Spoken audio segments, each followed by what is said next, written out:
Here at Citi Field, the dust has finally settled on what was a remarkable New York Mets season. Who would have thought at the beginning of the year that the Mets would be the National League representative in the World Series? Well, I know a few Mets fans who are on board right from the start. To recap the team's miracle run to the World Series, on the way, and it's in there, strike three called! The Mets win the pennant! we traveled around the diocese to relive some of the season's best moments with a handful of priests known to be die-hard Mets fans. It was one of those things where years of planning in the front office and Terry Collins and everything, it just clicked, finally.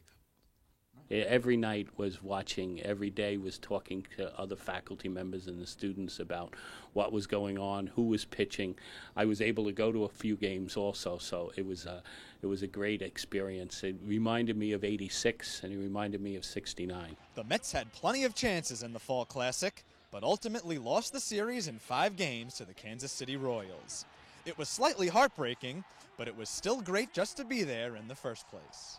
It was great, and it brought a lot of enthusiasm. We need these things. The world right now is kind of all messed up, and we're hearing all these stories, and you need these moments of hope. And they gave you a lot of hope this year, and they continue to do it, and they won. They won the pennant. Just like these priests, I was enamored with the team's turnaround right at the trade deadline in late July.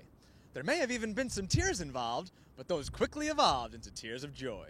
From the acquisition of Yoenis Cespedes to the return of the captain, David Wright, the Mets got hot at just the right moment and rode that success into the playoffs, where Daniel Murphy then stole the show. The air to right. That's pretty deep.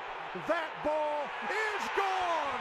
Daniel Murphy! They played very well. I mean, they were aggressive, with the bat. They were the pitching was fantastic. I just think that they played a great baseball to clinch the division, to clinch the National League championship, and there's a great potential for next year.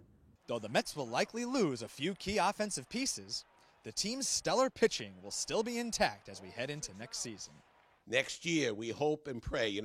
It's almost Advent, and Advent is the season of hope. So I'm really hoping this year, and I'm hoping that it becomes even better than last year. Expectations will be high in 2016, but luckily the team will have the prayers of these diocesan priests on its side. So for us diehard fans, there's really only one thing we have to do to get ready for next year. We gotta believe. Reporting for Current, I'm Jim Mancari.